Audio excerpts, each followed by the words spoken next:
ॐ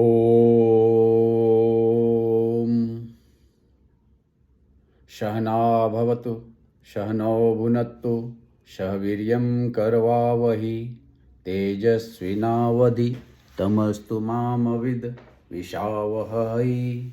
ॐ शांति शांति शांति।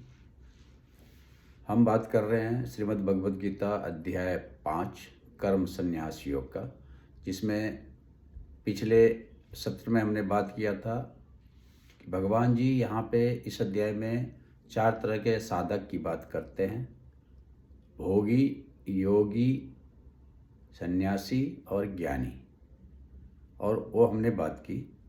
और उसी क्रम में श्लोक नंबर 7 जहाँ पे कि भगवान जी बता रहे हैं, योग युक्त विशुद्ध आत्मा बीजात्मा जितेंद्रिय सर्वभूतात्मा भूतात्मा कुर्बन अपि न लिप्यते। भगवान जी बोल रहे हैं, योग युक्त शुद्ध आत्मा अपने आप को बस में किया हुआ जितेंद्रिय तथा सब भूतों की आत्मा को अपनी आत्मा समझने वाला मनुष्य कर्म करते हुए भी लिप्त नहीं होता है। तो ये साधक जो हैं, ये 3 स्तर पर संयम रखते हैं। ऐसे साधक जो हैं वो सबसे ग्रॉस लेवल पे भी संयम रखते हैं, फिर सटल लेवल पे भी संयम रखते हैं और सटलेस्ट लेवल पे भी संयम रखते हैं। तो ग्रॉस लेवल पे, स्थूल लेवल पे जो है जितेंद्रिय, इंद्रिय को वो जीता हुआ रहता है, यानी कि इंद्रिय उसके बस में रहता है। जनरली क्या होता है कि इंद्रिय ही हम सभी जीव को इस दुनिया में विषय वस्तु के पीछे भागने पे मजबूर कर देता है। यानी कि इंद्रिय के कारण ही हम इस संसार में विषय वस्तु भोग के लिए सारे कर्म करते हैं। और सबसे वो निचला स्तर का साधक है जिसे हम भोगी कहते हैं, अथवा तो वो योगी है। तो भगवान जी कहते हैं कि जो साधक है वो जितेंद्रिय हो, फिर विजित आत्मा हो, वो थोड़ा सा ऊपर का लेवल पे चला गया, सूक्ष्म लेवल पे, और वो मन को और बुद्धि को अपने कंट्रोल में करे, वो विजित आत्मा है। और विशुद्ध आत्मा जो है वो बिल्कुल सटलेस्ट लेवल पे चला गया, यानी कि आत्मा के लेवल पे। तो तत्ववेत्ता जो हैं वो आत्मा के लेवल पे कोई भेदभाव नहीं रखता है। इसलिए सर्वभूतात्मा भूतात्मा, वैसा व्यक्ति सारे जीवों में एक भाव रखता है, समभाव, समदृष्टि। लेकिन उसका व्यवहार अलग अलग हो सकता है, लेकिन उसका भाव एक रहेगा। अभी समभाव मतलब और सम व्यवहार मतलब दोनों अलग अलग बातें हैं, इसको थोड़ा सा हम समझें। समभाव मतलब, जैसे उदाहरण के लिए हम अपने शरीर के सभी अंगों से समभाव रखते हैं, लेकिन सभी अंगों के साथ सम व्यवहार एक जैसा नहीं रखते हैं। अभी आँख में अगर कांटा गड़ जाए तो उसे हम कांटे से नहीं निकाल सकते हैं, उसके लिए हम लाखों रुपया खर्चा कर देते हैं, डॉक्टर के पास जाते हैं।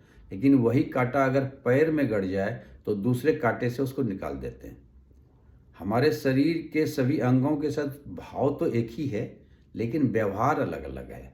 उसी तरह से जो तत्ववेत्ता हैं, जो ज्ञानी हैं, जो सन्यासी हैं, जो योगी हैं, वो सभी जीवों के साथ समभाव रखते हैं, लेकिन सम व्यवहार नहीं रखते हैं, क्योंकि व्यवहार अलग अलग होता है लेकिन भाव एक होता है। अभी श्री कृष्ण का उदाहरण अगर लें तो वो सभी जीवों से, इवन कौरव हो कि पांडव हो, शत्रु दल का आदमी हो कि मित्र दल का आदमी हो, भाव उनका सम था, सम भाव था, लेकिन व्यवहार सबके प्रति उनका अलग अलग था। तो ऐसा 7 नंबर इस श्लोक में भगवान जी ने बोला। और 8 और 9 नंबर में भगवान जी ने जो बात किया कि ज्ञानी अथवा योगी अथवा सन्यासी का कर्म के साथ क्या संबंध है, यहाँ से ये बात शुरू होती है 8 नंबर से। और उसमें बोला कि जो ज्ञानी है या तो जो सन्यासी है या तो जो योगी है, वो इंद्रिय लेवल पे 5 तरह के इंद्रिय, और उस पांचों के द्वारा जो कर्म किया जाता है, आँख के द्वारा देखना, कान के द्वारा सुनना, नाक के द्वारा सूंघना, जीभ के द्वारा स्वाद रखना, चर्म के द्वारा स्पर्श करना, तो उस पे जितेंद्रिय की स्थिति, और फिर चलना, बोलना, मलमूत्र त्याग करना, ये कर्म इंद्रिय, तो उस पे कंट्रोल रखना। और पांचवा जो है आंखें खोलना, बंद करना, श्वास लेना, श्वास बंद करना, ये सब जो मैकेनिकल एक्टिविटीज है, ये अपने आप होता है। आप चाहो ना चाहो आपका सांस चलेगा, आप चाहो ना चाहो आपकी आंख खुलेगी और बंद होगी। तो ये जो स्व कर्म की स्थिति है, उस पे कंट्रोल रखना। और जागृत की स्थिति, दूसरा सुषुप्ता और स्वप्न की स्थिति, यानी कि सोने की स्थिति और स्वप्न की स्थिति और गहरी नींद की स्थिति, इस पे अपना नियंत्रण रखना। ये ज्ञानी का कर्म से संबंध है, यानी कि हर परिस्थिति में, हर लेवल के कर्म पे अपना कंट्रोल होना ही ज्ञानी का कर्म के साथ संबंध है।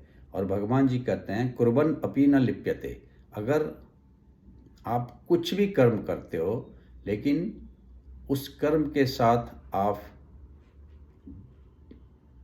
जुट नहीं जाते हो, उस कर्म के साथ आप, उस कर्म के फल के साथ आप, उस कर्म का क्या रिजल्ट होगा उसके साथ अगर आप जुट नहीं जाते हो, तो आप असल में ध्यानी या तो ज्ञानी या तो योगी हो। और 10 नंबर का श्लोक बहुत ही इम्पोर्टेंट है। वहाँ पे भगवान जी ज्ञानी के कर्म की स्थिति के बारे में, या तो कर्म के साथ क्या संबंध है, उस पर भगवान जी बता रहे हैं। ब्रह्म आधाय कर्माणि संगम त्यक्त्वा करोति यः लिप्यते न सह पापेन पद्म पत्र अम्बसा। जो भी सारे कर्मों को ब्रह्म में अर्पण करके संग को त्याग के, संग मतलब आसक्ति को त्याग करके कर्म करता है, वह पाप में लिप्त नहीं होता है।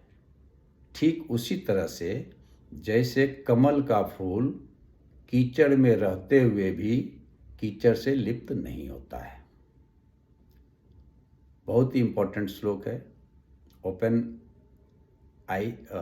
आई ओपनिंग श्लोक है, ये वर्ष है कि इसमें भगवान जी बोल रहे हैं कि सन्यासी का कर्म के साथ क्या संबंध। पिछले में भगवान जी ने बोला ज्ञानी का कर्म के साथ क्या संबंध, कि वो सारे स्थिति में, सारे लेवल्स पे कर्म करते हुए भी उससे अलग रहता है।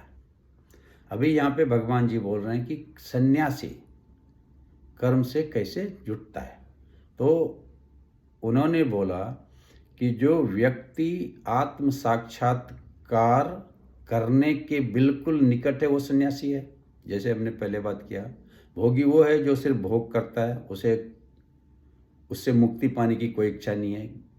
योगी वो है जो इच्छा तो है उसमें, लेकिन उसे मुक्ति पाने की लालसा है, इसलिए वो सारे कर्म करता है। सन्यासी वो है जो इच्छा बहुत कम है और वो बिल्कुल उस इच्छा से मुक्त होने के कगार पे है। और ज्ञानी वो है जो इच्छा से मुक्त हो चुका है, उसके पास कोई इच्छा नहीं है। तो यहाँ हम बात कर रहे हैं सन्यासी का। तो सन्यासी कौन है, सन्यासी का कर्म के साथ कैसा संबंध है, सन्यासी कर्म कैसे करता है।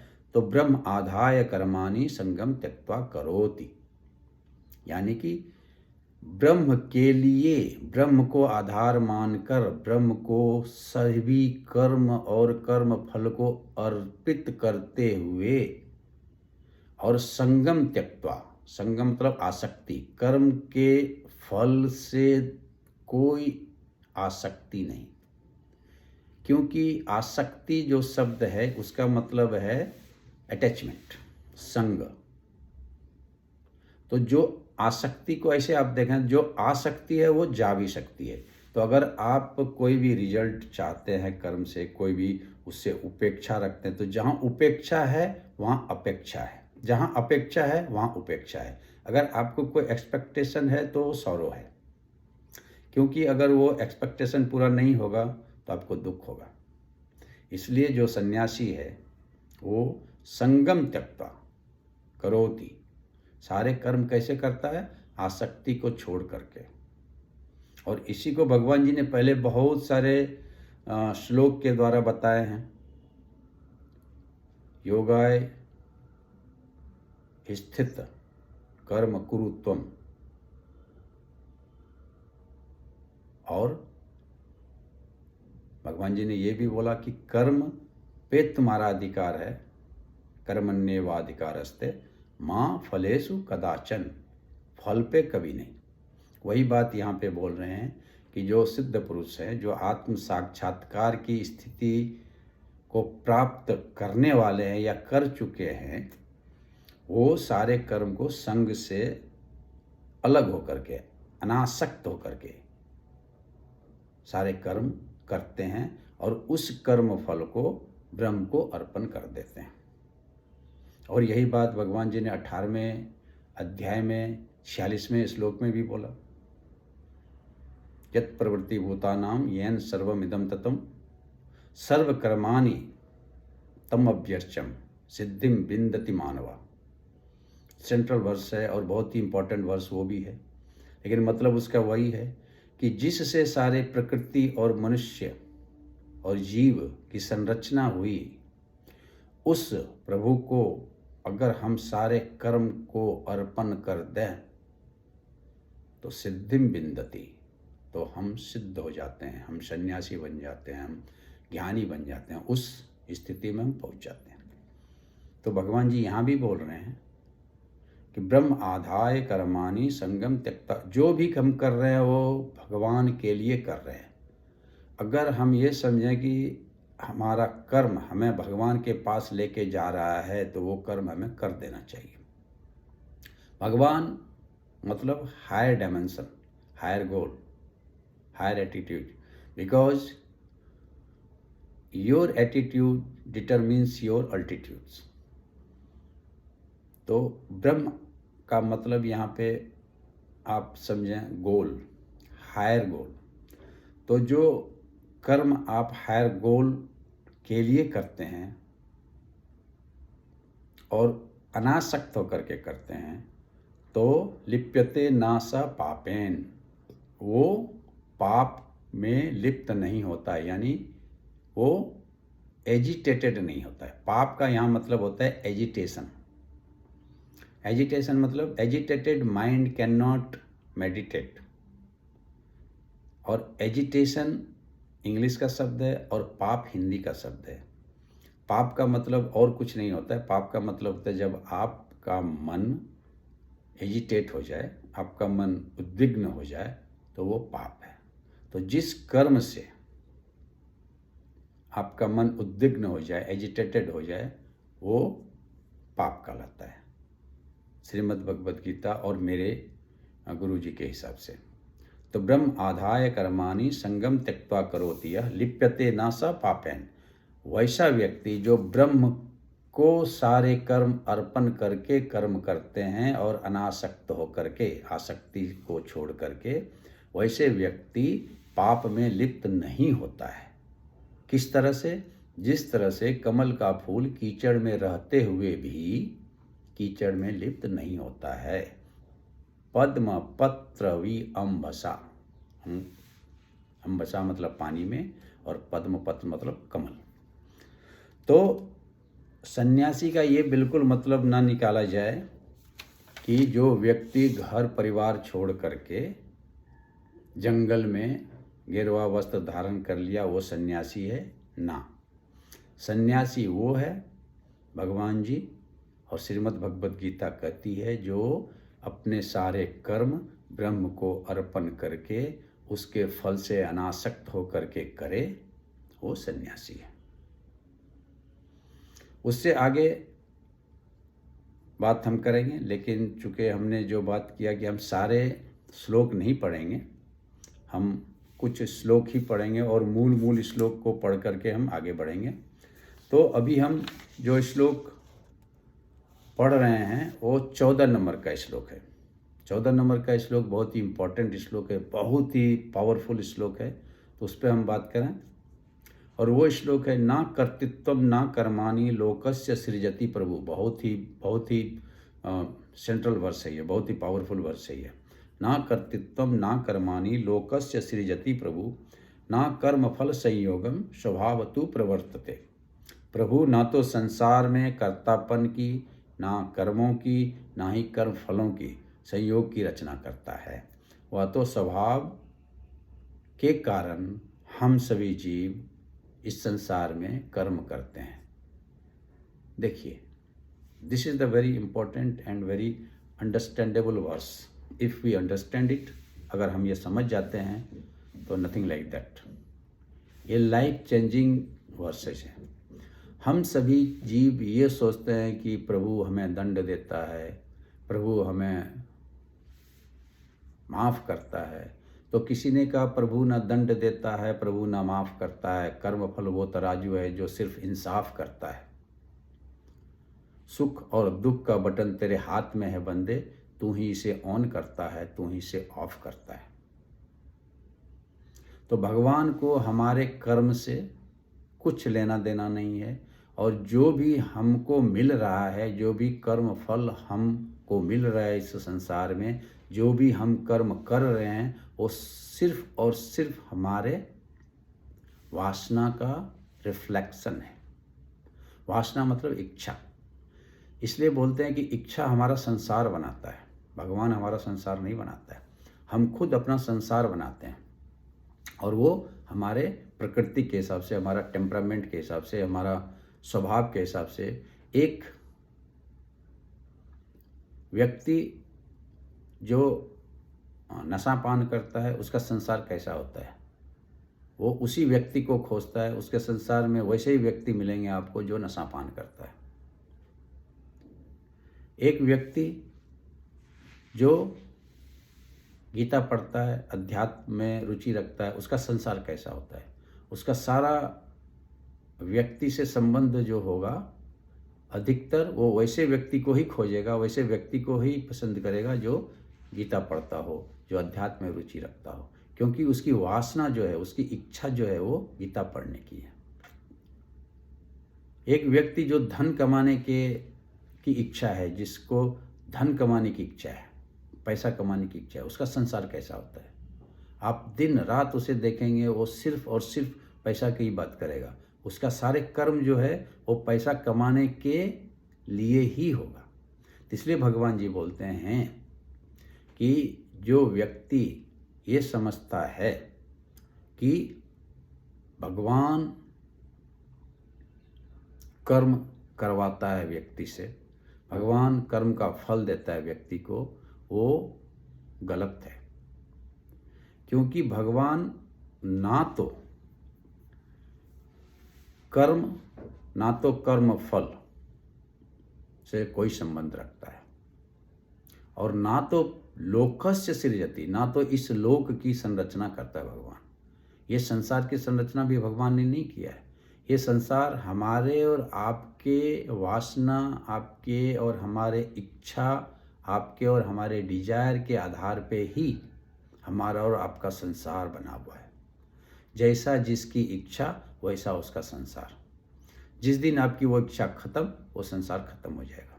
एक बच्चे का संसार कैसा होता है? उसका संसार खिलौने का संसार होता है, क्योंकि उसकी इच्छा क्या होती है? उस समय खिलौने की होती है। वही बच्चा जब बड़ा हो जाता है तो उसका वो संसार खत्म हो जाता है। फिर उसे आप बोलो कि आप खिलौने से खेलो तो वो नहीं खेलेगा, क्योंकि उसकी इच्छा खत्म हो गई। तो प्रभु जो है, प्रभु आधार है। इसलिए पहले श्लोक में आपने देखा, ब्रह्म आगाय कर्माणि संगम त्यक्त्वा करोति। ब्रह्म को आधार मान करके जो कर्म करता है। तो यहाँ पे भी वही बात आई कि जो आत्म साक्षात्कार को प्राप्त प्राप्त व्यक्ति हो गया वो इस बात को तो समझता है, लेकिन जो अज्ञानी है, जो हम जैसे संसारिक लोग हैं, वो क्या समझते हैं कि भगवान ही हमें सब कुछ देता है या तो भगवान ही हमें दुख और सुख देता है। जबकि मूल बात ये है कि भगवान ना तो सुख देता है, ना तो दुख देता है, ना तो कर्म करवाता है, ना तो कर्म फल देता है, ना तो इस संसार की वो रचना करता है। ये सारा चीज़ हमारे विचार की अभिव्यक्ति है। जैसा हम सोचते हैं हमारा संसार वैसा बन जाता है। और इसी बात को भगवान जी ने और जोर दे करके 15वें श्लोक में बोला, ना दत्ते कस्यचित पापम न च एव सुकृत विभु अज्ञान आवृतम ज्ञानम तेन मुह्यति जंतव। ये भी इक्वली इम्पोर्टेंट है। विभु मतलब भगवान ना किसी के पाप को लेता है, ना किसी के पुण्य को। अज्ञान द्वारा हमारा ज्ञान ढका हुआ है, इसी से सब लोग धोखा खा रहे हैं। हम इल्यूजन में जीते हैं। हमारा जीवन जो है वो ताउम्र हम अज्ञान में जीते हैं। ये हमारा है, ये मिल जाएगा तो हम खुश हो जाएंगे, ये उसका है, इससे हम को कोई मतलब नहीं है। यानी कि पृथक पृथक जो भाव है, अलग अलग अदरनेस का जो भाव है वो अज्ञान का भाव है, और वननेस का जो भाव है वो ज्ञान का भाव है। तो भगवान जी बोल रहे हैं कि विभु यानी प्रभु ना आदत्ते, ना तो स्वीकार करता है, कस्यचित किसी के पापम पाप को, न चैव और ना सुकृतम पुण्य। सुकृत मतलब पुण्य। तो भगवान ना किसी के पुण्य को स्वीकार करता है, ना किसी के पाप को स्वीकार करता है। ये पुण्य और पाप जो है ये क्या है? ये अज्ञान है जो कि हमारे ज्ञान को ढक लिया है, और इसके कारण हम सभी जीव, जंतव मतलब जीव, मुह्यते मतलब धोखा खा रहे हैं, मोहित हो रहे हैं। ये संसार जो है, माया जो है, ये विषय वस्तु भोग विलास की जो वस्तु है जिसके पीछे हम भाग रहे हैं, वो सिर्फ और सिर्फ एक छलावा है, सिर्फ और सिर्फ एक इल्यूजन है, डिल्यूजन है। जैसे आप गर्मी में जाओ तो रोड पे लगता है कि कुछ दूर के आगे में पानी है, बट जैसे जैसे आप आगे बढ़ते जाओ वो पानी दूर भागते जाएगा, बिकॉज वो पानी नहीं है, वो मृग मरीच का, उसे हिंदी में बोलते हैं मृग मरीच का है। और मृग उसी को पाने के लिए दौड़ते रहता है, दिन भर दौड़ते रहता है, और अंत में वो प्राण त्याग देता है प्यास से। तो हम सभी जीव वही मृग हैं जो कि धन, दौलत, मान, सम्मान के पीछे भागते रहते हैं, और ताउम्र हमें ना तो धन मिलता है, ना तो हमें दौलत मिलता है, ना तो हमें शोहरत मिलता है, ना तो हमें मान मिलता है, ना तो हमें अपमान मिलता है। लेकिन उसे पाने के लिए हम ताउम्र उस मृग की तरह दौड़ते रहते हैं, और ये सारी चीज़ें मृग मरीचिका की तरह हमसे दूर भागते रहती है, और अंत में हम सभी का वही हाल होता है जो उस मृग का होता है, जो कि अंत में अपना दम तोड़ देता है। तो हम भी अज्ञान के वशीभूत होकर के इन सभी चीज़ों के पीछे भागते रहते हैं और सोचते हैं कि हम दुखी इसलिए हैं कि भगवान हमें दुखी कर दिया है, हम सुखी इसलिए हैं कि भगवान हमें सुखी कर दिया है। भगवान को दुख और सुख आपके कर्म और कर्म फल से कुछ लेना देना नहीं है, ये हमारा और आपका ही बसाया हुआ संसार है। भगवान जी ने ये बातें 15 नंबर के श्लोक में किया। और अभी जो इम्पोर्टेंट श्लोक है सिर्फ मैं उस पर बात करूँगा। तो 18 नंबर का श्लोक जो इसका है बहुत इम्पोर्टेंट है। It is again central verse, it is very powerful verse, and it gives you the whole idea of a self realise person. आत्म साक्षात्कार की स्थिति में पहुंचा हुआ व्यक्ति के बारे में ये एक बहुत ही इम्पोर्टेंट वर्स है। इसे देखते हैं। विद्या विनय संपन्ने ब्रह्मणे गवि हस्तिनी सुनी च एव स्वपाकेश्च पंडिता समदर्शिना। पंडित जन विद्या तथा विनय से युक्त ब्राह्मण में तथा गाय में अथवा हाथी में अथवा कुत्ते में अथवा चंडाल में किसी में भी समदर्शी होते हैं। अभी यहाँ पे देखिए दो शब्द आया, विद्या और विनय।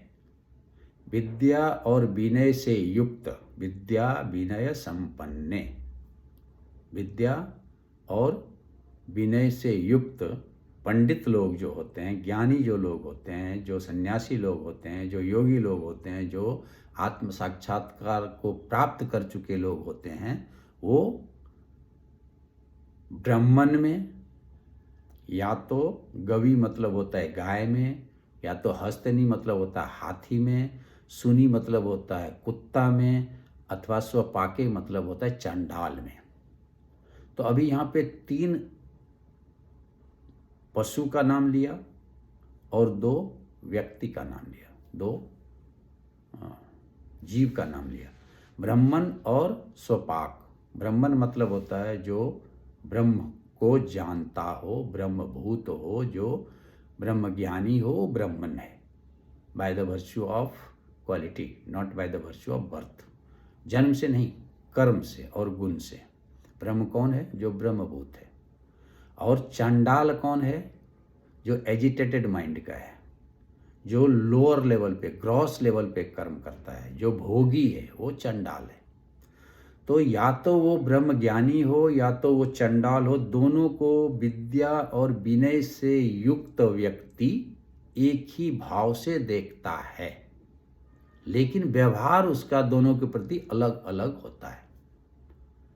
ये जीव के लेवल पे भगवान जी उस व्यक्ति की बात कर रहे हैं जो ज्ञानी हो चुका है।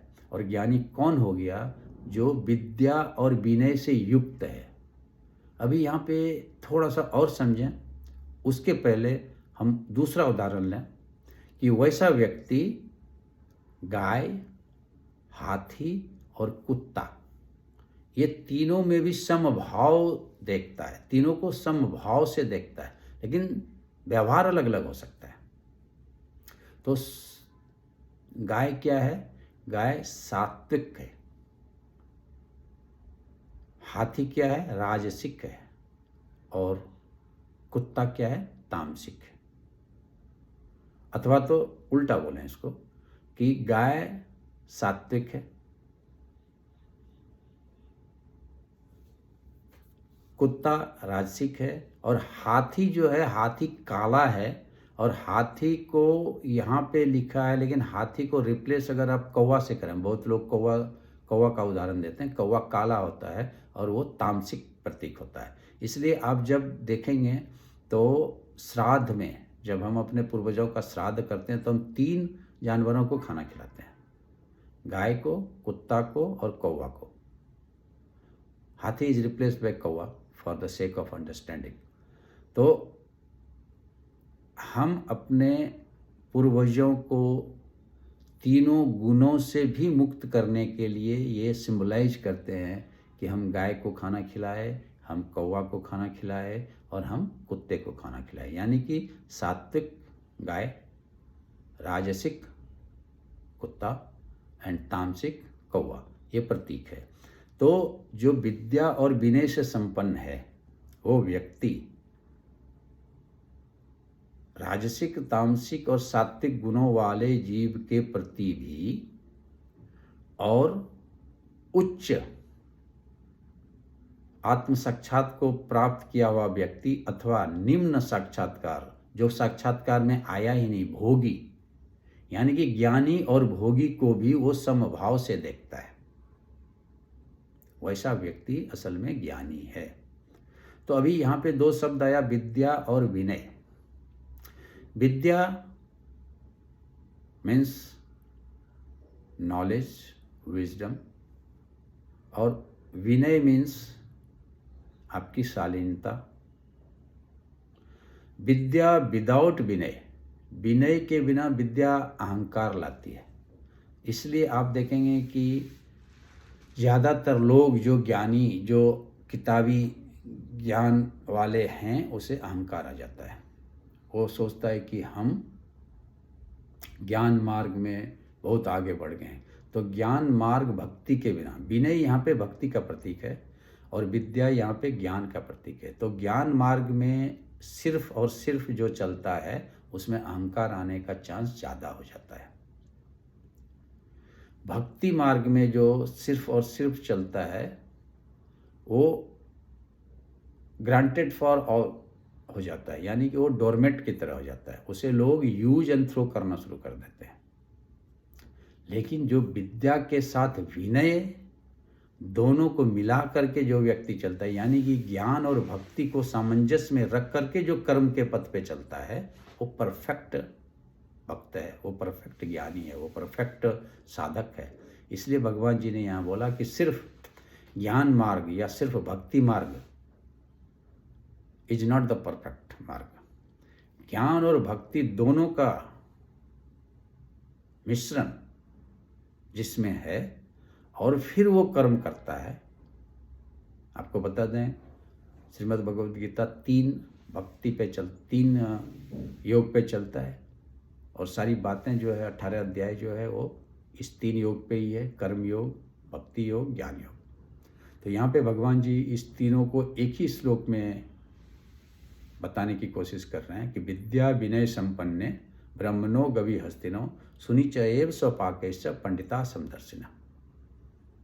तो जो पंडित है, जो आत्म साक्षात्कार को प्राप्त कर चुका है, वो विद्या और विनय से संपन्न है, यानी कि विद्या भी है उसमें और विनय भी है उसमें। तो विद्या क्या है इसको और थोड़ा सा समझें, विनय क्या है इसको और थोड़ा सा समझें और इसका इम्पोर्टेंस क्या है और थोड़ा सा समझें। तो विद्या एक आरी है, आप समझो, आरी जिससे हम लोहा काटते हैं। और लोहा जो है वो हमारा संसार है, अज्ञान है, हमारा माया है। तो अगर हम आरी से लोहा को काटें तो क्या होगा, आरी टूट जाता है, क्योंकि लोहा काटते काटते गर्म होता है और उस गर्म से आरी टूट जाता है। तो उसी तरह से सिर्फ हम ज्ञान मार्ग से अगर संसार में विजय पाना चाहें तो बहुत हद तक वो सफल नहीं होता है। अभी विनय क्या है? विनय जो है, भक्ति जो है, वो लुब्रिकेंट है। जब आरी को आप लोहा काटने में यूज करते हैं तो आप क्या करते हैं, उस आरी पे थोड़ा थोड़ा पानी या तो लुब्रिकेंट डालते रहते हैं ताकि वो टेम्परेचर काटने के दौरान जो पैदा होता है उसे ख़त्म कर दिया जाए, उसे न्यूट्रलाइज किया जाए। तो उसी तरह से जो व्यक्ति भक्ति को ज्ञान में यूज करता है कर्म करने के लिए, तो उसका अहंकार जो है वो उत्पन्न नहीं होता है, वो उसी तरह खत्म हो जाता है जिस तरह से उस पानी को डालने से आरी का टेम्परेचर खत्म हो जाता है। तभी इससे अच्छा उदाहरण और कुछ इसको समझने के लिए शायद नहीं हो सकता है।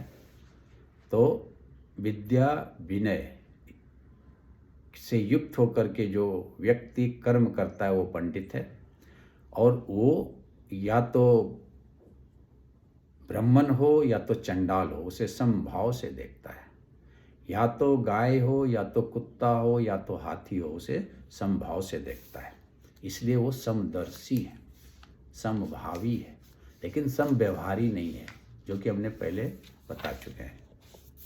तो इस तरह से भगवान जी ने अध्याय 5 में भोगी, योगी, ज्ञानी और सन्यासी की बात की है। और अंत में 29वां श्लोक हम करेंगे, चूँकि समय की मर्यादा है, जैसा मैंने आपको बात किया। तो 29वां श्लोक में भगवान जी बोल रहे हैं कि कैसे व्यक्ति ध्यान को, ज्ञान को, भक्ति को अपने जीवन में ला करके आगे के प्रोसेस के लिए तैयार हो जाए। तो ये अथवा भोगी हो, भोगी की तो बात ही नहीं किया यहाँ पे भगवान जी ने, अथवा योगी हो, अथवा ज्ञानी हो, अथवा सन्यासी हो, वो कैसे अगला स्टेप्स के लिए तैयार हो जाए, तो वो है ध्यान का स्थिति। तो इसलिए भगवान जी ने बोला कि agitated mind can not do the meditation, agitate mind can not do the meditation, और agitate mind can not be ready for meditate. Meditation can be only possible when the mind is least agitated. Bottom line, व्यथित मन कभी भी ध्यान में नहीं बैठ सकता है, अथवा जो व्यक्ति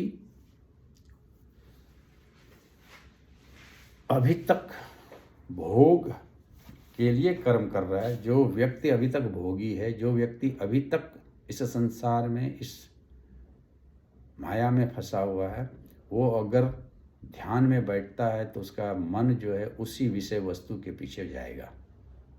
लेकिन जब भोगी से आप योगी की स्थिति में आते हो, यानी कि आपका मन विषय वस्तु में जाता तो है, लेकिन आप उसे खींच करके अपने मन में स्थित करने की कोशिश करते हो थ्रू लॉट ऑफ एक्टिविटीज।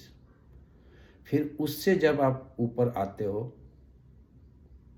और सन्यासी की स्थिति में, जहाँ पे कि आपका डिजायर, आपकी इच्छा बहुत कम हो जाती है, आप आत्म साक्षात्कार की स्थिति में आ जाते हो, जहाँ आपका मन बिल्कुल अंतर्मुखी हो जाता है, and then you are ready for getting meditation. और फिर चौथा स्थिति है ज्ञानी, जहाँ पे कि कोई इच्छा ही नहीं है। तो जो संन्यास की स्थिति है, जो ज्ञान की स्थिति है, उसके बाद ध्यान की स्थिति आती है। तो वह व्यक्ति जो इच्छा को कम कर चुका है, वह व्यक्ति जिसका मन विषय वस्तु, भोग विलास की वस्तु में बहुत कम रमता है, वो व्यक्ति ध्यान के लिए अधिकारी है।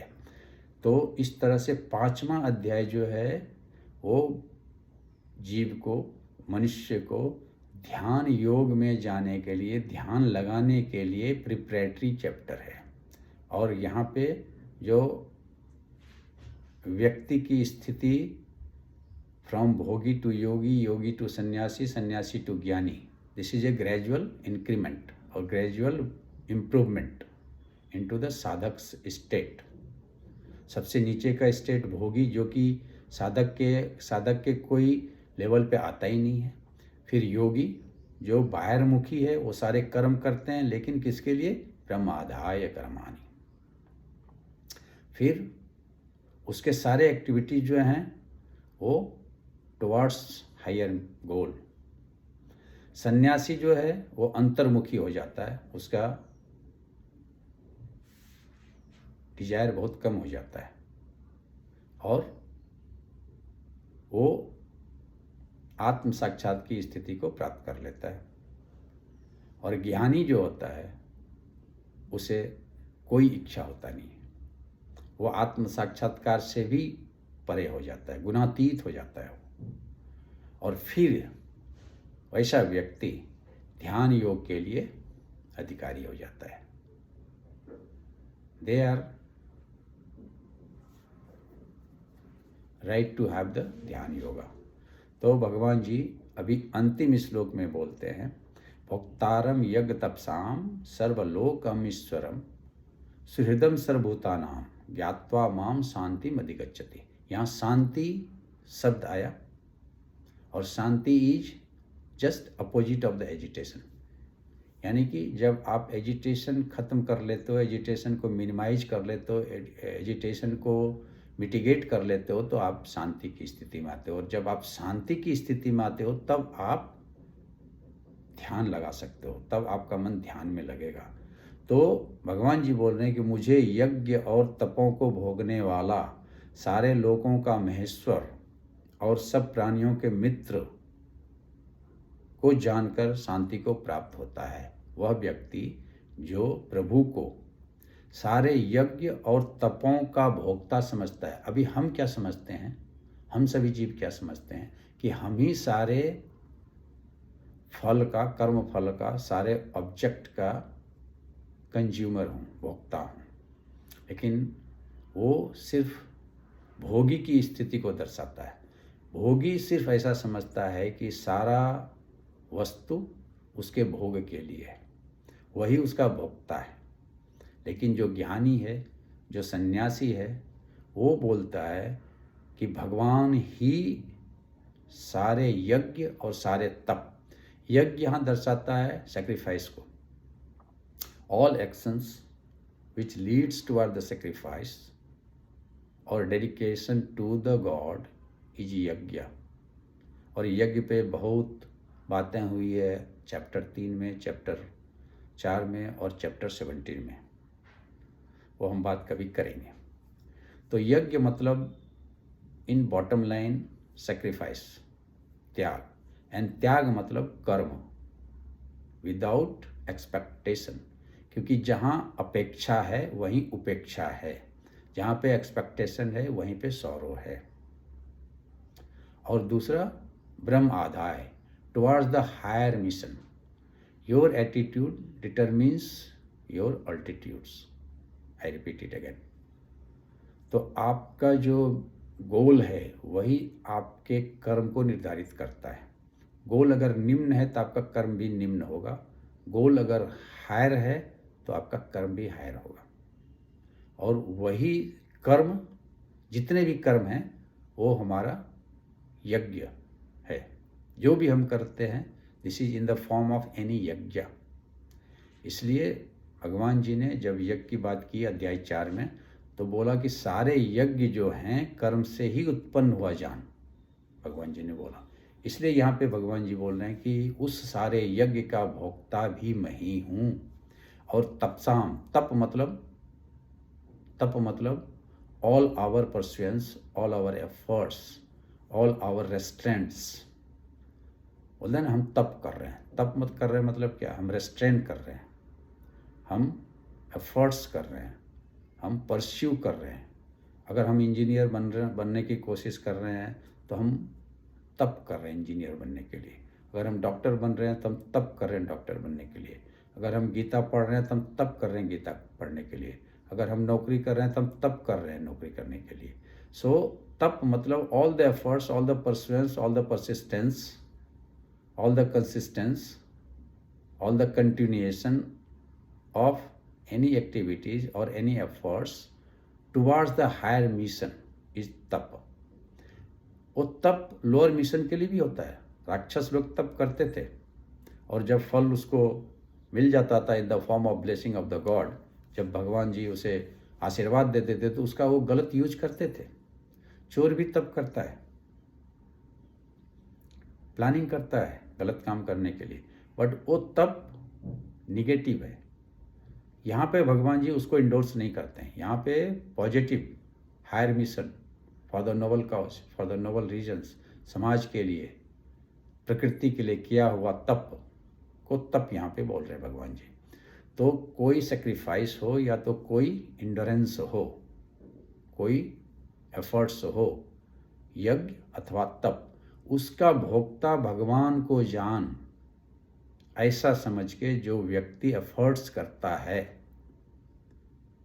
और सुहृदम सर्वभूतानाम, सारे जीवों का हितैषी उस भगवान को जानकर उस सारे कर्म फल को उसमें अर्पण कर देता है, स शांतिम अधिगच्छति, वही व्यक्ति शांति को प्राप्त करता है। सारे बातों का एक मूल बात भगवान जी यहाँ बता रहे हैं कि सारे कर्मों को मेरे में अर्पण कर, सारे कर्म फल को मेरे में अर्पण कर, सारे कर्म और कर्म फल को मेरे द्वारा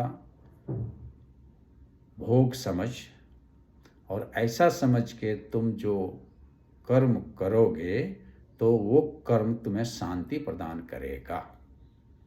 लेकिन अगर तुम अपने को भोक्ता समझोगे, अपने को कर्ता समझोगे, अपने को कर्तृत्वपन का भाव रखोगे, तो क्या होगा कि तुम्हें दुख और सुख, तुम्हें मान और अपमान, तुम्हें हानि और लाभ, तुम्हें जय और पराजय का भाव आएगा ही आएगा। इसलिए भगवान जी बोलते हैं ये सारी चीज़ों से मुक्ति तुम तभी पा सकते हो जब तुम सारे कर्म और कर्म फल को मुझे अर्पण कर दे और मुझे भोक्ता समझ उसका, और फिर अगर तुम कर्म करते हो तो तुम क्या होगे, शांति को प्राप्त करोगे। शांति is the pair of opposite of अशांति, और अशांति is nothing but the agitation, and agitation is nothing but the पाप, शांति इज नथिंग बट द पुण्य। तो पाप इज एजिटेशन, अशांति, पाप और कुछ नहीं है। ऐसा नहीं है कि किसी को मारा, किसी को ये किया, किसी को वो किया, जो एक नॉर्मल मीनिंग होता है वैसा नहीं है। और पुण्य भी वैसा कुछ नहीं है। पुण्य है जब आप शांत हो गए, जब आपका मन एजिटेशन से मुक्त, लेस और लिस्ट और जीरो एजिटेशन हो गया, तो पुण्य है वो। कोई भी कर्म, और कोई भी कर्म जिससे आपका मन एजिटेटेड हो गया, उद्विग्न हो गया, आपका मन फुल ऑफ डुअलिटी हो गया, फुल ऑफ कन्फ्यूजन हो गया, तो पाप है, as per the Shrimad Bhagavad Gita, as per my understanding. तो अंतिम श्लोक, भक्तारम यज्ञ तपसाम लोक सर्वलोक महेश्वर सुहृदम सर्वभूतानाम ज्ञात्वा माम शांतिम अधिगच्छति, शांतिम रिच्छति। तो वो व्यक्ति शांति को प्राप्त करता है जो सारे कर्म, सारे यज्ञ, सारे तप का भोक्ता भगवान को मानता है, और उस भगवान को सारे जीवों का हितैषी मानता है। महेश्वर जो है उसको सारे जीवों का हितैषी और सारे यज्ञ और तप का भोक्ता जो मानता है, वो अकर्तृत्व भाव से कर्म करता हुआ, अकर्ता भाव से कर्म करता हुआ शांति को प्राप्त करता है, और फिर वो व्यक्ति ध्यान योग के लिए उपयुक्त हो जाता है, अधिकारी हो जाता है, जो कि 6ठा अध्याय है। तो 5वां अध्याय जो है, it's a preparation for the 6ठा अध्याय। इस तरह से 5वां अध्याय हम समाप्त करते हैं यहाँ पे, और इस श्लोक को उच्चारण करते हैं। ओम तत्सत इति श्रीमद्भगवद्गीतासु उपनिषत्सु ब्रह्म विद्यायां योग शास्त्रे श्री कृष्ण अर्जुन संवादे कर्म संन्यास योगो नाम 5मो अध्यायः। ओम पूर्णमद पूर्णमिदं पूर्णात् पूर्णमुदच्यते पूर्णस्य पूर्णमादाय पूर्णमेवावशिष्यते। ओम शांति शांति शांति। धन्यवाद।